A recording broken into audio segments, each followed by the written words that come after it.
السلام علیکم ورحمۃ اللہ وبرکاتہ۔ آج میرا پیغام پاکستان میں بسنے والے ہر ایک مسلمان کے لیے جس نے اللہ کو وحدہ لا شریک مانا ہے، نبی علیہ السلام کا کلمہ پڑھا ہے۔ آج فلسطین مسلمان بہن بھائیوں پر جو کڑا وقت کھڑا ہے، 56 اسلامی ممالک تماشا دیکھتے رہ گئے۔ نبی علیہ السلام نے فرمایا کہ ایک مسلمان جسم کی مانند ہے، ایک بازو کو تکلیف ہوگی تو دوسرا خود محسوس کرے گا، لیکن ہم اتنے بے ضمیر ہو چکے ہیں کہ ہمیں کوئی فرق ہی نہ پڑا۔ ہم سب کے سب تماشائی بنے رہے کوفے والوں کی طرح، اور وہ حق پہ ڈٹے رہے۔ وہ مسجد اقصی کی حفاظت کے لیے، بیت المقدس کی حفاظت کے لیے ڈٹے رہے۔ اگر اب بھی جہاد فرض نہیں ہے تو پھر کب ہے؟ اگر میں جہاد نہیں کر رہا تو پھر میں یہ مان لوں کہ میں بزدل ہوں۔ میں جہاد کا لفظ استعمال نہیں کر رہا یا میں جہاد کی بات نہیں کر پا رہا تو میں مان لوں کہ میں بزدل ہوں۔ یہ میرا کام نہیں تھا، پھر یہ کس کا کام تھا؟ جہاد کے لفظی معنی کیا ہے؟ کہ جہاں پر ایک ظالم مسلط ہو جائے اور مظلوم پر ظلم کرے تو جہاد فرض ہو جاتا کہ اس ظالم کو زور بازو سے جا کر روکو۔ کیا ہم نے ایسا کیا؟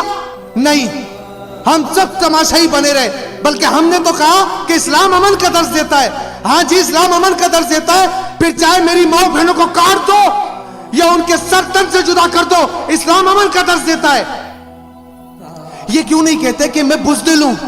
یہ مان لو کہ میں بزدل ہوں۔ کہ تمہاری ماں بہنوں کے ساتھ گھروں میں ایسا ہوتا کہ تم خاموش رہتے، تم چیختے بھی نہ۔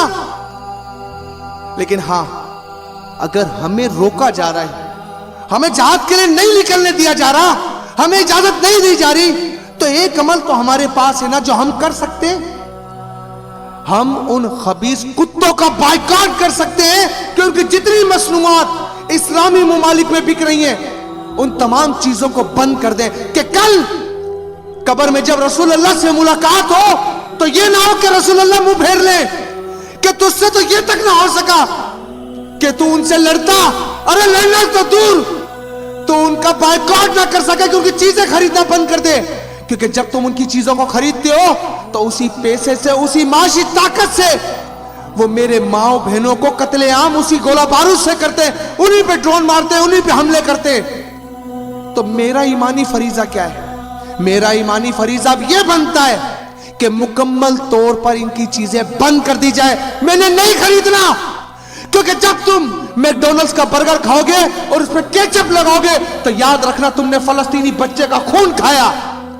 اور اگر تم ان کی کوئی بھی پروڈکٹ استعمال کرتے ہو تو یہ ذہن میں رکھنا کہ تم نے اپنی ماں بہنوں کے ساتھ اس گولہ بارود کے اندر پیسہ جمع کر کے ان یہودیوں کو دیا، اور کل پروز محشر عذر پیش نہ کرنا، تمہارا کوئی عذر تمہارے کام نہ آئے گا کہ تم یہ کہہ سکو کہ تمہاری کوئی مجبوری تھی۔ اگر کوئی عذر پیش کرنے کی کوشش کی نا تو یاد رکھنا نبی علیہ السلام نے اپنے چچا کو آگے کر دینا ہے کہ میرے چچا امیر حمزہ کا کلیجہ نکال کے چبا لیا گیا، کہ اب بھی میری آل کو آنا ہے۔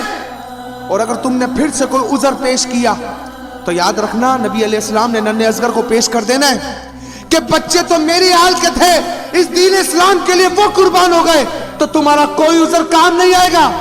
ہاں، اب ایک ہی راستہ ہے، تمام امت مسلمہ کی بیداری کا وقت ہوتا ہے کہ وہ مکمل طور پر یہودیوں کی چیزوں کا بائیکاٹ کر دیں، نہیں خریدنا۔ کیونکہ یاد رکھنا اگر قبر میں رسول اللہ نے منہ موڑ لیا نا تو ہماری دنیا و آخرت برباد ہو جائے گی۔ اگر رحمت للعالمین نے ہم سے منہ پھیر لیا تو کچھ نہیں بچے گا ہمارے پاس۔ تمام امت مسلمہ کو یہ پیغام دینا چاہتا ہوں کہ چاہے اب کتنی ہی مجبوری کیوں نہ ہو، ہم نے ان کی چیزوں کا مکمل بائیکاٹ کرنا ہے، اور ہر ایک شخص میرے اس پیغام کو امت مسلمہ تک پہنچائے۔ ایک ایک شخص اپنے حصے کی ذمہ داری پوری کرے۔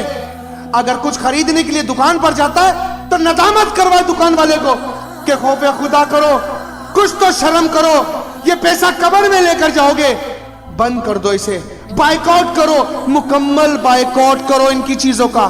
السلام علیکم ورحمۃ اللہ۔